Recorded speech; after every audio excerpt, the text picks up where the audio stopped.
Welcome back to Rover's Morning Glory.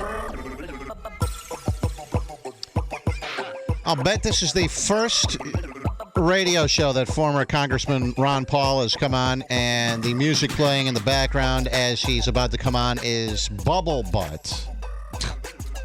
Probably doesn't happen every day in the world of politics, but Ron Paul has a new book out called The School Revolution, a new answer for our broken education system. And Ron Paul is on with us. Good morning, my man. How are you? Good morning. Nice to be with you. You know what I find, we'll get into the book in a second. You know what I find amazing about Ron Paul is that I believe you're 78 years old now. Is that correct? That is correct. He's 78 years old, and you have a following amongst people. I know fans of my show. There's one girl on Twitter. Her name escapes me right now, but I'm guessing she's in her early 20s. Every photo of her is just smoking weed on the internet. People like that love you, Ron. Why do you think that is?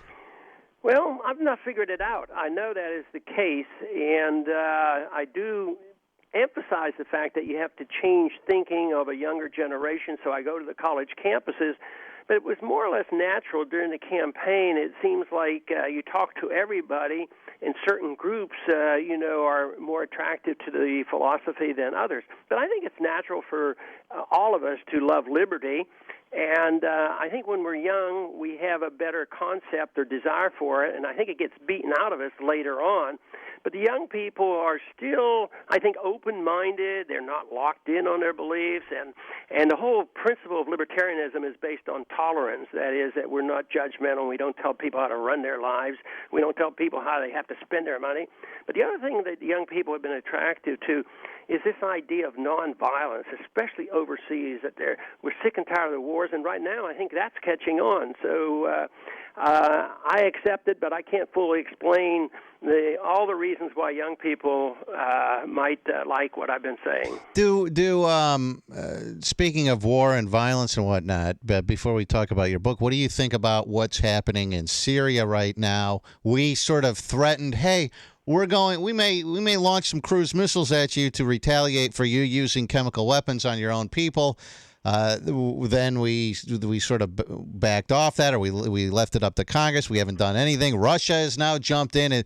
It almost seems like it wasn't very well thought out by the administration. I happen to be a Barack Obama supporter, but this seems one case where maybe it didn't really go our way. What do you think we should do? I'm guessing you're going to say stay out of it. That's their business, right? That's pretty simple. It makes it easy. There are three factions in the rebel group, including the Al-Qaeda. There's the government that's not worth defending. There's a lot of problems over there. But the non-interventionist says that it is of no benefit to us and causes more harm in that country, and it causes harm for us. And therefore, we don't have to decide out of that three groups of rebels that are trying to get rid of the government.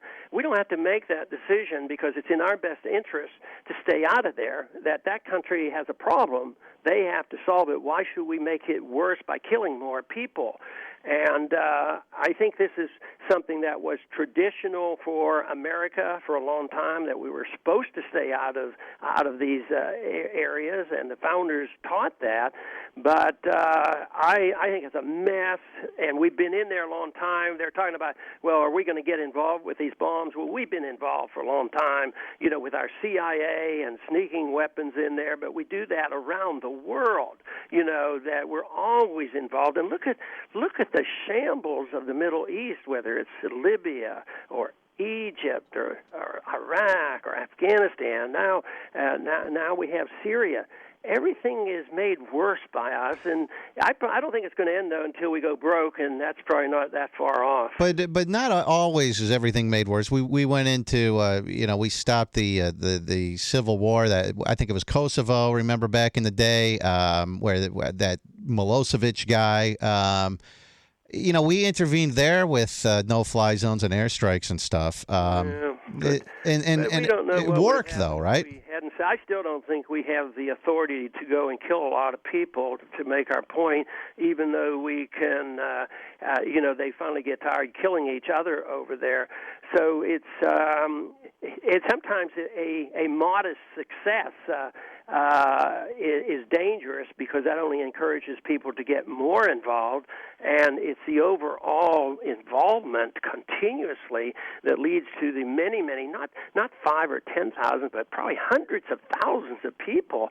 Just think of how much death and destruction our foreign policy has led us to since World War II. Speaking of World War II, what if we found out that someone was some leader somewhere was doing mass executions of a particular ethnic group? Would you want us to intervene in that, or say, hey, they're not messing with us, let's leave it up to them? Well, the Chinese were doing that, and the Soviets were doing it, and it wasn't 10,000. They were into many millions. Some people say up to 200 million people these governments killed of their own people. At the end of the Vietnam War in '72, the war was still going on, and it was when Nixon went to China. And really had an opening, which was to our benefit, because the war ended, we quit killing each other, and now we trade with them, and now we depend on them because they're our banker. No, I think it's better to trade and talk with people and not kill each other. I'm delighted that Obama looks like he might, be willing to talk to Iran, and I'm pleased with that. I saw on Fox News yesterday, though, they said, what a bad idea that is. Don't talk to him because it's going to make America look weak. They always say that. They always said that if I had been president, I'm too weak of a person because I'm not strong and I want to go kill people. But in Washington, I make the claim that saying no at times takes more strength than saying yes. Coercion and pressure and public pressure and all the special interest groups and the military-industrial complex and the bankers coming in and insisting you do this, and that. I would say that it takes more confidence and strength to say no than just to go along and use force. Ron Paul's book is called The School Revolution, A New Answer for Our Broken Education System. There are some people on the phone that want to talk to Ron Paul. I'll get to them in a minute. But tell me about this book. You are, I'm guessing, you're saying, I just got the book today, so I haven't read it yet. Look, we know that our educational system is faltering for whatever reason. I don't know if it's the way that it works, if it's just society in general. We're more concerned about keeping up with the Kardashians and Honey Boo Boo than we are about learning. But I hear about other countries where they really value education and they push their kids into education. It's almost like the education is how we treat athletics over here in the United States. What is our problem, Ron? Well, from my viewpoint, it's the fact that we think that money solves the problem, centralization solves the problem, more bureaucracy solves the problem, and I think it makes it worse. I went through the public school system in the 50s, and it wasn't this way. I mean, the largest body controlling our school was our local school board, and it was far from perfect, but it was so much different. Now we have centralized control with the Department of Education, and they spend billions of dollars, and they mandate this and that. I think they've turned to teachers and restrained the teachers, and everything is done by compulsion. There's a tendency to force conformity on all the students. I think there's a lack of curiosity with the students because of this system, and that destroys creativity. So some of our best students today, and we've been hearing from them recently, they had dropped out of college because it was so boring, and then they went on to make great sums of money in production, and now they're philanthropists and passing out the money. I think that there's something deeply wrong with the system, and that we have to at least have an option out. I don't have a wand that can wave it and solve these problems, because some of them, I think you alluded to, are social as well and family-oriented, and the culture that we have. And, I want parents to be in charge, not the government. But, sometimes the parents aren't around. Sometimes there's only one and not caring much about it. So it isn't all that simple. But I would like to offer something, and will offer something, where people can opt out and get some schooling at home. And the parents who do care, with a little bit of guidance, they can get educated and excel. The homeschooled children are far excelling the government-educated children when it comes to, these national contests with spelling bees and geography. They always seem to win these contests. So I think we just need a different option and a different emphasis. I want to emphasize, the freedom philosophy approach versus the authoritarian approach. I don't think you should have authoritarianism in school. Parents should guide their children and help them make decisions. But ultimately, the child has to make the decision whether they will advance or not. And we should make it fun. We should not make it such a boring situation, Sometimes, which is happening in our public schools.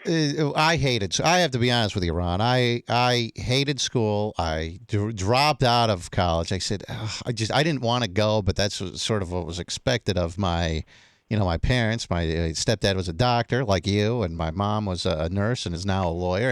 And they wanted me to be a doctor, and I just wasn't interested in it. And the things that I was learning in school, I wasn't particularly interested in. So I guess there are different options for everyone. But I think one of the main problems is that in these inner cities, Ron, or in cities like Chicago, yeah, that's great if you have parents that want to homeschool their kids, but that's not what's going on in a lot of places. Even here in the city I live, they can't even put soap in the dispensers in the schools because they don't have any money. How do you fix those kind of problems where these parents aren't around? There's no money for these schools, money I don't believe is the answer, like many politicians do. And I think what you're describing is a reflection of something I would like to correct, have a different attitude about economics. Because we have all been taught for 100 years practically, both Republicans and Democrats, that Keynesian economics, where deficits don't matter and borrowing is okay, and if you don't have enough money, you print the money, and then you cause bubbles, and rich people benefit, and then there's a collapse, and the poor people lose their jobs, and then you end up with cities like Detroit. But what I would like to see is a different teaching on economic policy, which is, the Austrian School of Economics versus the Keynesian economics. And this wouldn't happen because this is not inevitable. We lived in a time, in our history where the school system didn't look like this, and you didn't have cities just being destroyed. But that is a consequence of bad economic policy. So the long term is what I'm thinking about. But I'll tell you, to come up and solve the problem of the inner city, because, like I said earlier, it's pretty hard to say, well, it's all up to the parents when there's no responsible parent there. I would still like to get it out of the hands of the state. I would like to see it much more local. If you have the government school, it should be a local school. But if you can just get some voluntary groups, the church or somebody else involved. In the early history, churches usually filled in the role, and they're still doing that now. A lot of children are opting out of the public school, and if they can afford them, they put them into parochial schools, and they get a much better education.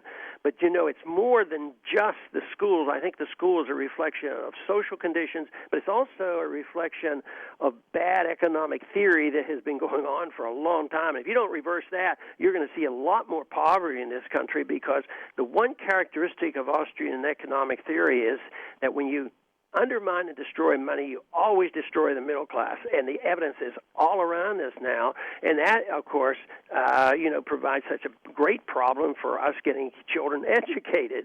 So it's a cycle that we're in that we need to break it up. And I'm betting that homeschooling is a true option to reverse the tide in many ways in this area. How long were you in Congress, Ron?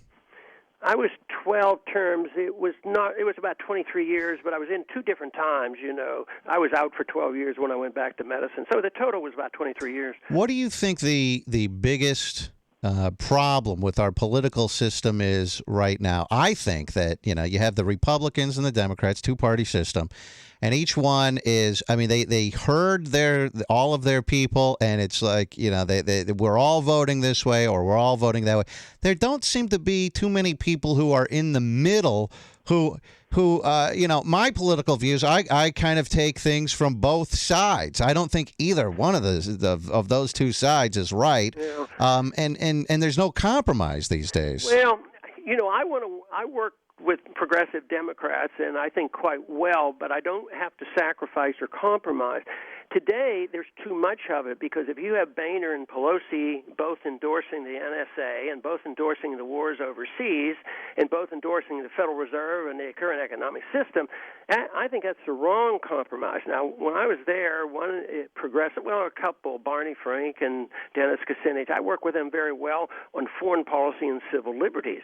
So we come together and bring people together like that, and you can't solve problems, because if you want to save money, which I think we should, they both agreed we should start disengaging from overseas, and therefore we don't have to attack our social programs here at home first. But you really, I mean, you associate more with the Republicans when you ran for president and whatnot, and they seem sort of counter what a lot of the stuff that you stand for, all of these freedoms and libertarian, you're libertarian, but that traditionally is a party that they don't want gay people to get married. They're the traditional Bible thumpers, and if you're not with them, you're against them. All that kind of stuff that seems to be counter what you stand for. Yeah, and they said why I'm there. Why? One time they asked me, why am I up on that stage? How can I call myself a Republican?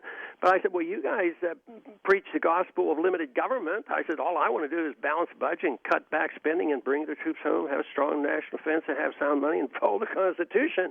So I agree with you. They don't. They don't endorse it. They say they do, but they really don't. But I think there's a transition happening right now. I think we're actually winning over a lot of conservatives right now on the drug war, becoming opposed to the drug war, which I think is a disaster, especially since our prison system is overflowing with nonviolent criminals that come out very violent. But do you think that we'll ever be able to solve that? Because there's a lot of money in, like you said, these prison systems. They're all privatized now. They all get paid per prisoner. They want more and more prisoners. Well, yeah. You subsidize something, you get more of it, and they lobby to keep the drug war going on. Right. So you think this will get fixed? We're going to win that fight. I was on a show yesterday with the very conservative evangelical Pat Robertson, and he does not like the drug war, and he does not like mandatory sentences. And I said, when we can approach Pat Robertson and talk like he's a progressive and a libertarian, I said, we're making progress. Before I let you go, Ron Paul is on with us. He has a book out, The School Revolution, A New Answer for Our Broken Education System. Here, the Cleveland Clinic just laid off 3,000 people. I didn't delve into the reason of this, but they're going around saying that it's because of Obamacare. I don't know if I believe that. I don't know if that's accurate. I have no idea, but I mean, what's your feeling on that? Do you think that that's what it is? And I don't know how it correlates. The details there, but I know that this system is the medical system is about as flawed as our educational system. I had somebody I interviewed on my internet channel the other day, and it was a doctor who opened up his own clinic, privatized it, didn't take any insurance or government, and he told me, and I have to believe him, that he can take a $30,000 operation that's done in the hospital down the street, and he can do it for $3,000, and people don't even want to mess with the bureaucracy of the insurances and the government. So the system is all corporatism. Republicans and Democrats have protected the insurance companies and the drug companies and the management companies and the AMA. All these people are protected.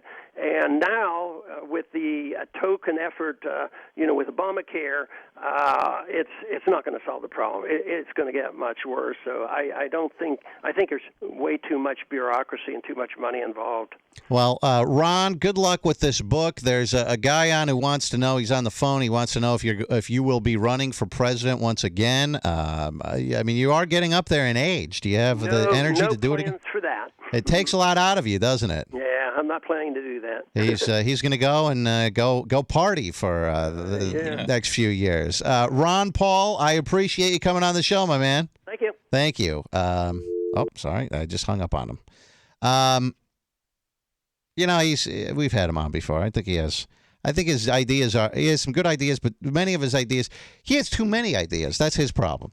Like when he ran for president, he had, we're going to do this, we're going to get rid of the Federal Reserve, we're going to get rid of the way we do income taxes, we're going to do this and do that. People hear that, they go, that's crazy. It's too much. If he were to focus on one, maybe two, but one thing, whatever his biggest idea was, whatever he thought was most important, and sort of go with the flow on everything else. He can make little changes here and there, but focus on one thing and say, I'm running because I want to change blank. Then he might have gotten some traction. But when you run for president and you say, I'm going to change A, B, C, D, E, F, and G, well, now that's so much, and you're going to, all the people who are related to A, B, C, D, E, F, and G, in industry, or that their jobs depend on it, or they don't like uncertainty, you're never going to get anyone to vote for you other than Dead Cornbread on Twitter. That's who I was thinking of. Yes, Dead Cornbread. She loves Ron Paul. A lot of people do.